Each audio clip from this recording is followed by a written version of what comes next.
That does not mean action. How does that not mean action? Nobody knows. Hey guys, welcome to another real estate podcast. I'm Paul Germany's, a 16-year vet actively in the trenches, helping buyers and sellers in the Windsor market. And of course, I'm with my main man, Scott. Oh, geez, what an intro, man. It's hard for me to follow up. I just sound like a pleb now. But Scott Nascente here, 4 years in the business, also active out there with buyers and sellers. I have a little bit of a focus on investors. I'm an investor-minded realtor, so anybody looking for investment help, I'm the guy to reach out to. But also crushing the residential game. Oh, for sure. I love that as well. Yeah.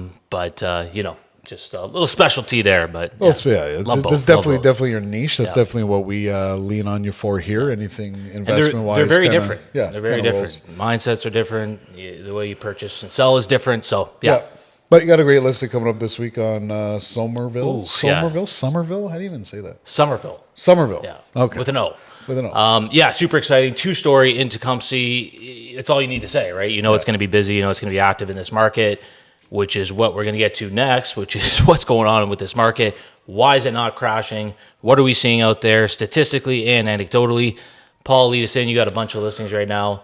I don't know if you want to start us off with the stats and then lead into that. Yeah. So, sitting around the office waiting for these stats to come in for March, and they dropped the other day. And as expected, the market average sale price, which is something that we track pretty closely, is most definitely up. Okay, so nice to see. We've got them on these stats as the average sale price for the month at $568,204. This is right from the Windsor Essex County Association of Realtors, and that is up. That's up quite a bit. I think in 19%. Okay, so since the bottom. So that brings us, 532 in February, 516 in January. We throw December at 473 out the window, and then 515 in November. So we are pretty much, if I look at these stats, we're almost back at July now. Interesting. That's a good way of looking at it too. Yeah. So last year we kind of peaked out March, April. There's a steady, slow downtrend from there. And then into December where we bottomed. We like to take December with a grain of salt. It's holidays, not a lot of listings, not a lot of action. So those numbers can be skewed very easily. But what's important here is that 19% jump in 3 months is pretty crazy. Yeah. And to put a number on that, that's $94,000 increase from the bottom in 3 months. Yeah. So this is why we always kind of recommend not trying to time the market, because if you were waiting for this bottom, you probably missed it, right? Feels like it. For sure. Barring a black swan event of some sort, barring another 2-3 big rate hikes, we may very well have seen the bottom. And Paul and I always like to say, we're not here to fearmonger. We're not here to get people riled up and worried about missing out, fear of missing out, whatever you want to call it. We're here to report the news real time to you so that you can make informed decisions. And, 6 months ago, we had a very different story, which was, hey, you can take your time right now as a buyer.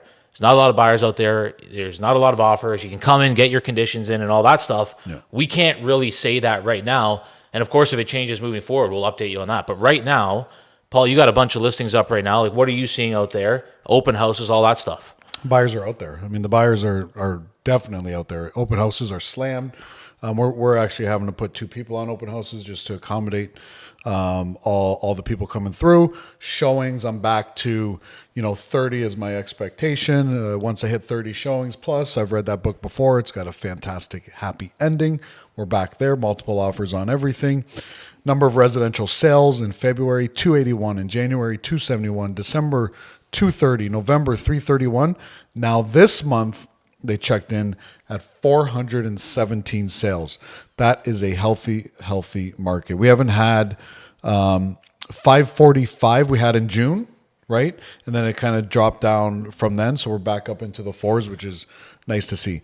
But again, like Scott said, this is not like a sales pitch where buy now or else. This is what's happening. Here's the information. You make the decision that's best for you. This is not fear mongering or saying you're going to miss this if you don't do this. This is us saying, listen, we're in the trenches.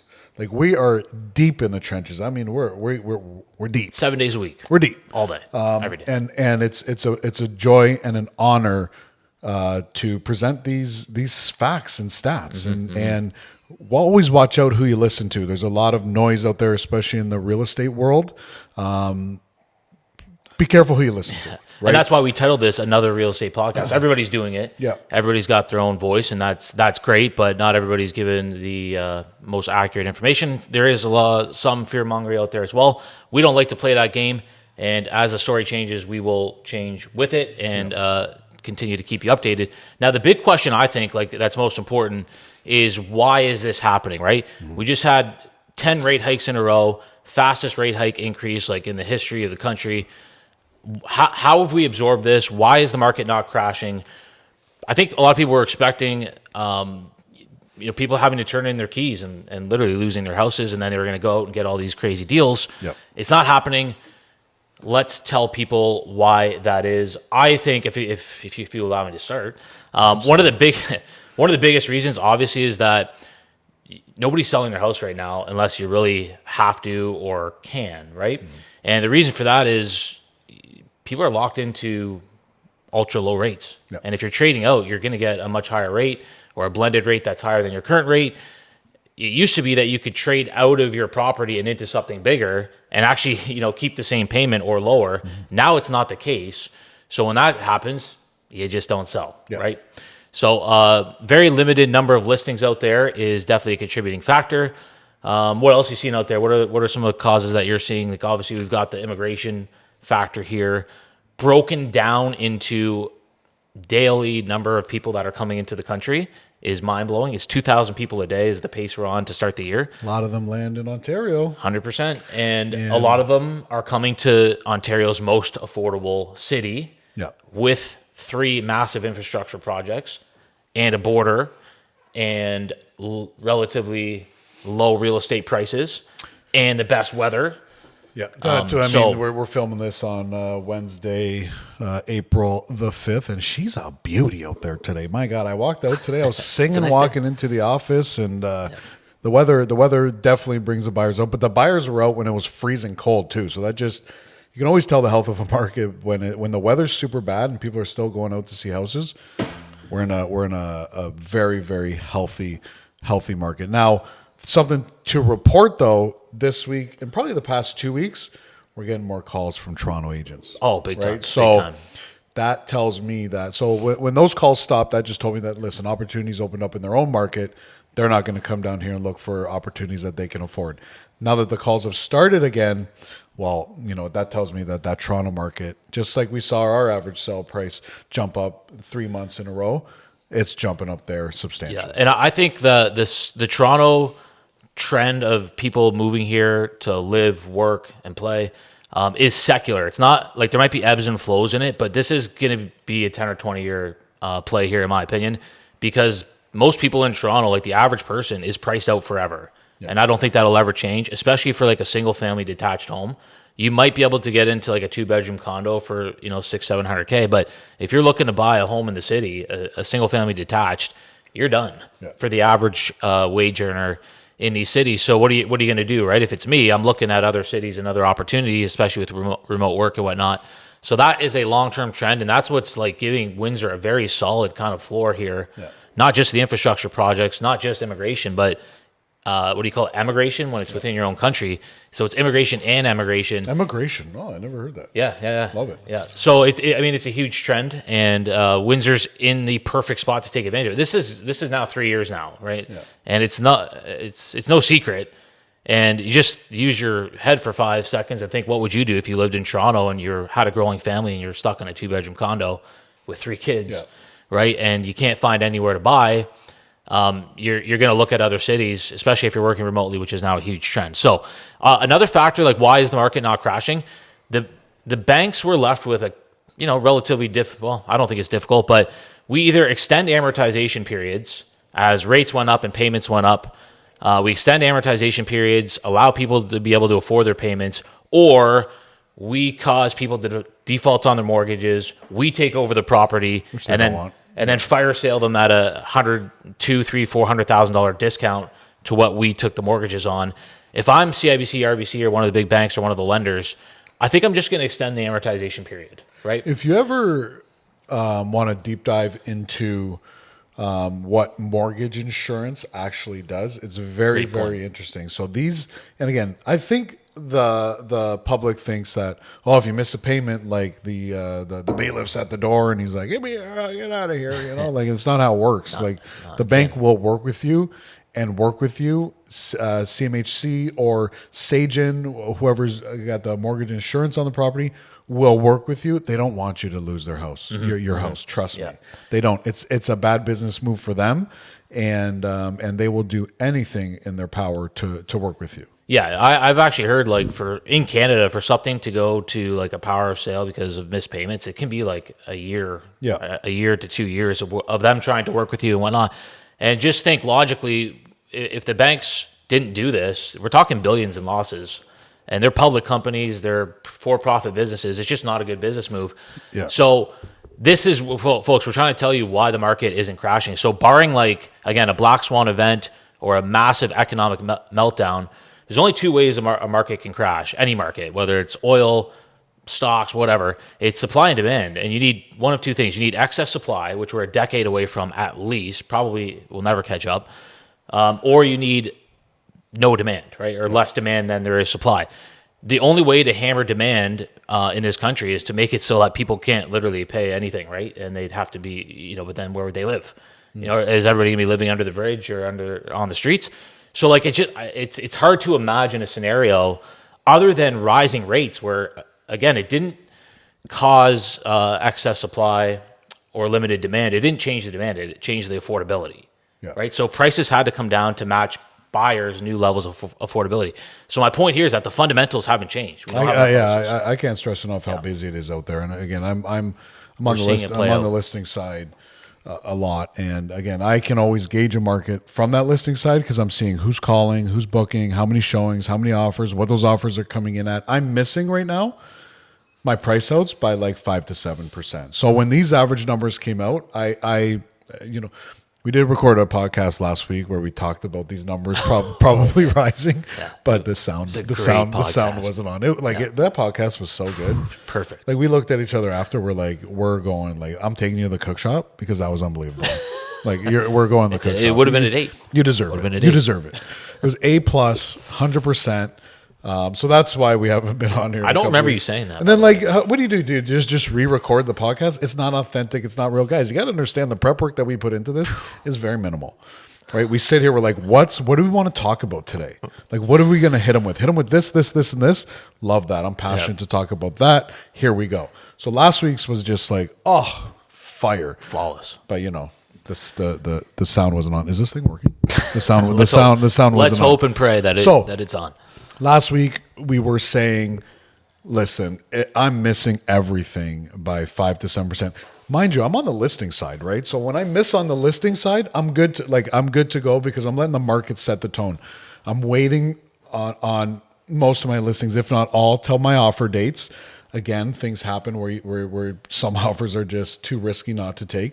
But waiting on all my offer dates, and then the market is superseding the current comparables that I have and how I priced it out at, where I see the numbers by like 5 to 7%. Great side to be on, but when we're writing offers, we're also losing some because we're not seeing those numbers. So the market is in an adjustment and in an uptick, 100%, no doubt about it.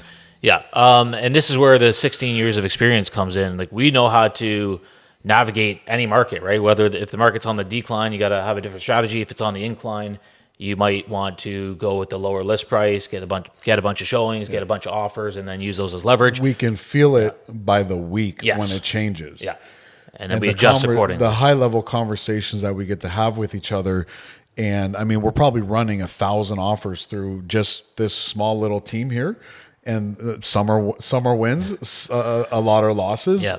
But we know the situations, we know what's going on there. Invaluable live market research we get to do every single day for our clients. It's awesome. Yeah, it's a huge education for most clients. They're not in the game every day like we are, and it's just so important to educate them and let them make informed decisions. Yeah. We always say we're advisors, not salespeople, and our advisement is based on what we're seeing and feeling and experiencing in the market, combined with statistics and everything else. But those fundamentals are playing out. It is a healthy market, but it is imbalanced in my opinion, which means more buyers than sellers right now. Is that going to stay? We'll have to see. Again, not fear mongering. It's just what's playing out right now. The big rate shock has been absorbed. Yep. They might raise rates again, and we come back in a month or two with a completely different story. But until then, this is what's happening. We can definitely report. And again, this is if rates do go up, like we know what happens at that time, right? Rates go up, prices are going to go down. Two things you can't have at the same time, like we always say, is cheap money and cheap real estate. It's one or the other. Yeah. So if rates do go up again, we can expect a little cool off on the market. But the rates have been absorbed. The news cycle is changing. That's the fear mongering part. You want fear mongering? Watch the news. Yeah. So the news cycle is changing, and people are used to it now.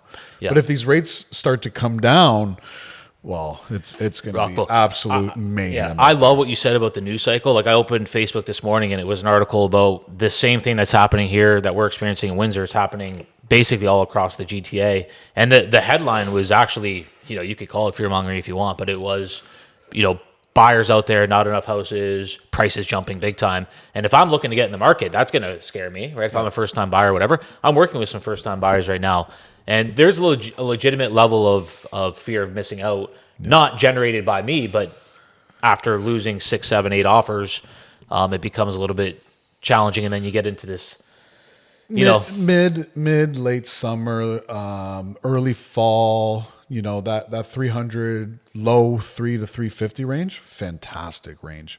It reintroduced itself to the market. I didn't think that would ever come back. Now we were feeling 300,000 start to exit our market once again. Hard to get something for 300 right now. Hard to get something for 300. Big time. Yeah. Especially like a quality property that you want to live in, not like some sort of big renovation project or some subpar location, whatever you want to call it. Yeah. But yeah, so that's our kind of market update. I think we can kind of shift gears here too. I know we wanted to talk about the Phoenix investment opportunity with Coachwood Capital. What happened there? I know most people probably got a newsletter about this, but the deal changed because the interest rate moved up in the conditional period by a pretty significant percentage, where it really changes the numbers that we had originally offered our clients. And we went back to the table to try to negotiate the price lower. A half point is the equivalent of $700K off the purchase price to make those same numbers happen. Went back to the table. We couldn't find mutual ground, so we walked away from the deal. Disappointing, but we're not in the business of buying things that don't make money, and we're not in the business of forcing things either. So we are already on to the next opportunities. We will keep people posted. I know people are looking to put their money to work right now.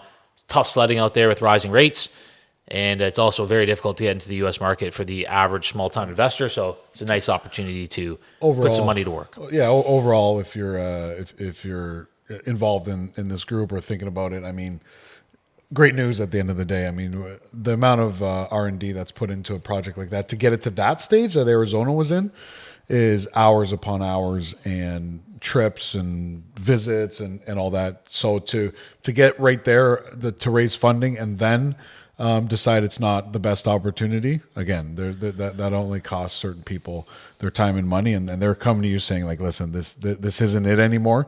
We have to move on. I mean, it should give you great confidence in the next project when that happens. Yeah, for sure. So we'll keep everybody updated on that. Another piece of news I wanted to touch on was the Canadian Feds backing off of the foreign buyer ban. I think they implemented this 4, 5, 6 months ago in an attempt to cool the market. When they implemented it, my first thoughts are, well, this is going to hurt development and new supply, and it's going to actually end up burning them. A lot of the stuff the government does is 2 steps forward, 3 steps back. Yeah. And this is what we saw here.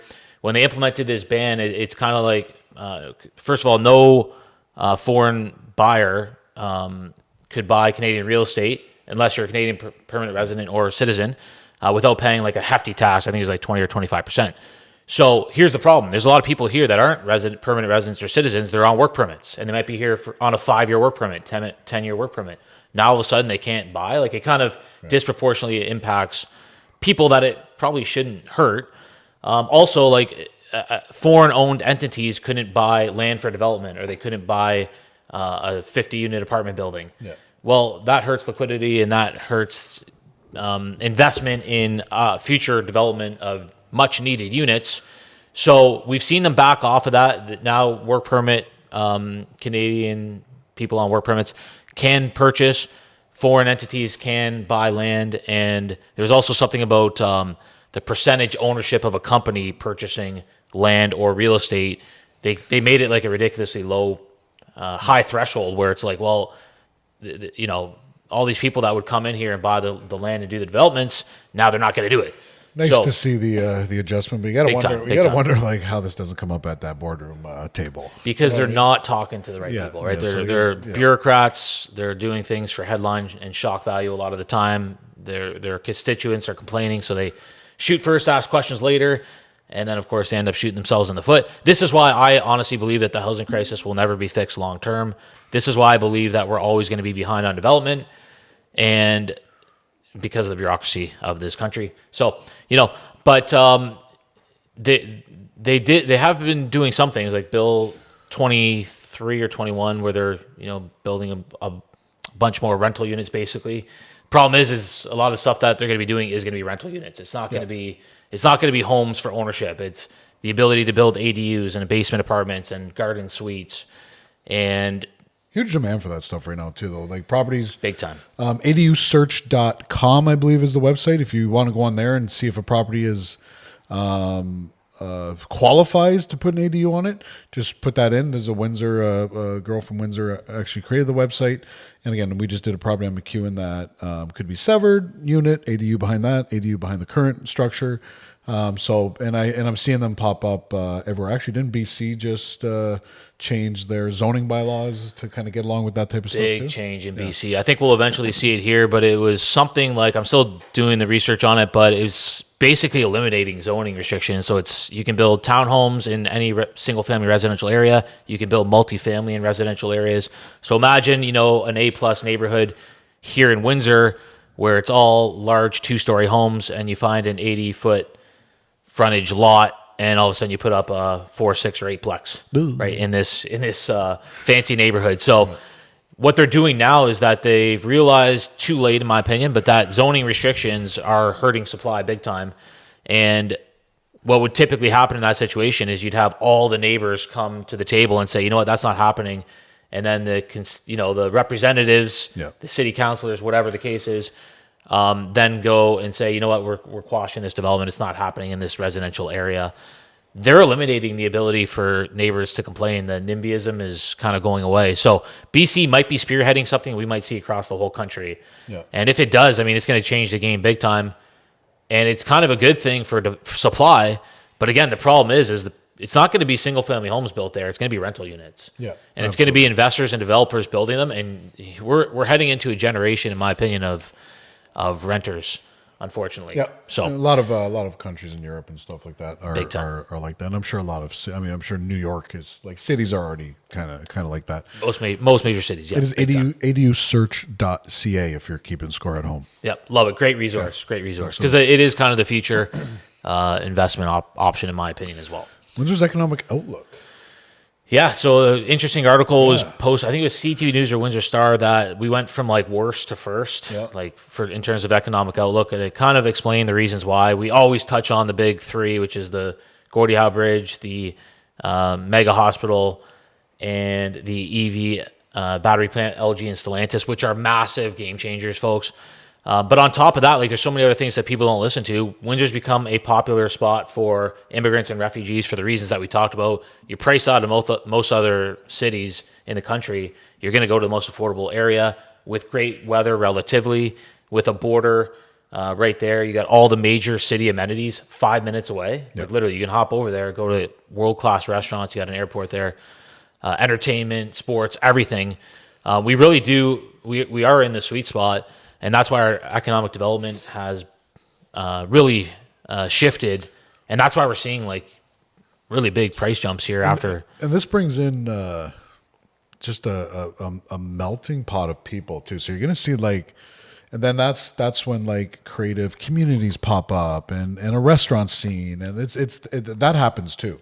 So there's a lot of positives here. Yeah. People in population will attract different opportunity too, and different things to do. Which Yeah, is, and what which is exciting. what comes first, the chicken or the egg, right? Does the population come first, then the businesses, then the infrastructure, then the entertainment? Yeah. Or does the entertainment come first and attract it? And it's kind of a balance. But what's happening here is a mix of both. The population's coming here, and the businesses are coming here, and we have the entertainment district right across. So we're just in the absolute sweet spot, which is why I think we have a nice floor here in Windsor for real estate prices. Obviously, they're going to be tied to interest rates and whatnot, but man, the future is bright for Canadian real estate and Windsor specifically, in my opinion. We're already doing deals for people coming in for the battery plant, and I don't know. Big time. It's an exciting time to be here for sure. Long time coming for sure. I mean, Oh, big time.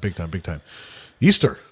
Oh, huge event Guys, here. we're dropping this right before Easter. So first of all, happy Easter to everybody this weekend. We ourselves are having a big Easter egg hunt on Saturday, just me and Scott. So if you're around, stop by. But no, we've been prepping a couple weeks for that. Kudos to Andrea and the whole ops team that have been just absolutely crushing it. I think we stuffed 2,000 eggs. 2,000 eggs stuffed with chocolates. It's gonna be a great time. If for some reason you're watching this and you're not in our database, especially if you're a client or you just want to be in our database, reach out, DM us, and we'll add you to the database. We just need name, address, email address, all that stuff, and always a pleasure to serve. What an honor it is to do this type of stuff. You know what I mean? Yeah, sometimes I pinch myself that we get to do this day in and day out. It's honestly. Yeah, I mean, the event's top notch, too. We've got the Easter Bunny there. We've got he's the ice cream shops right there as well. I think we have a little coffee set up as well. Oh, you know me, absolutely. Easter course, Bunny carved course. out a couple hours for us, and then he's a busy weekend for him, respectfully, or her. Is it? It's my boy or girl? I don't know. We'll have to look into that. And then is the Easter Bunny a boy or a girl? Great question, Paul. This is Wow. really worth Let's spending a lot of time let's take a on. poll. Yeah. Is the Easter Bunny a boy or a girl? That's going to be the poll. I've always thought of it as a boy, but now I don't know. I'm really questioning everything now. I know. Big time. Existential crisis. Absolutely. So looking forward to that. Again, our events are just absolute top notch and really taking shape. And again, it's just us. Even if you love the kids, we love our clients. We love families. We love serving them. It's not just about the deal. And I want to say that it's too. so often. much bigger than that. It's family. It's such an honor, and grateful for every single. Yeah, and it's not just our clients, like you said, right? This is open to friends and family, and it's sold out everybody right else. now. But so don't register for it because she's all done. We got about four to 500 of our favorite people coming, and it's gonna be great. Yeah, I'm looking forward to it. Yep, absolutely. So on that note, happy Easter from myself and Scott, of course, and hopefully you found some valuable information there. And if you ever need anything, don't be shy to reach out. Again, we are in the trenches, always happy to serve, and just love questions, love guiding, love being your consultant. If you need anything, just reach out. And let's just hope and pray that the audio was working. Well, we'll see in about 5 minutes. Thanks, man.